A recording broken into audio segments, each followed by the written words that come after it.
Lurrekoak ekin nahiagatik kolpeak emanda beren egoekin alegin zuten, basetozen berriz lau oineko ihes egin zutenetara, eta horien arteko batzuei ateratzen zizkieten begiak, beste batzuek lagatzen zituzten errenka, mankatuta eta ez gutxi guzti zilda.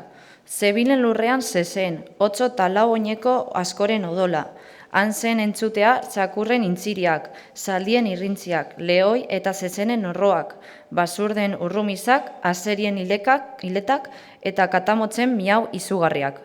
Ikusi zirenean lurrekoak garaiturik, eta hainbeste lagun galdu zutela, eskatu zioten bakea hegaztiei.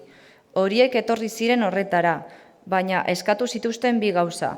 Bata gerra hartatik hilik gelditu ziren lau oinekoak gelditu beharko zutela bere janaritzat, eta bigarrena, saguzahar saltzaileari berak eman behar ziotela erabaki edo sententzia. Egin zuten horretarako hegaztiek batzarra, eta agindu zen kentzea sagurzaharrari zituen lumak, bilustu edo larrugorritu behar zela. Ez zitezela sagurzaharrak inoiz argitara irten. Hala ohi dabiltza ezertarako gauza ez direla, eta inork ikusi nahi ez dituela.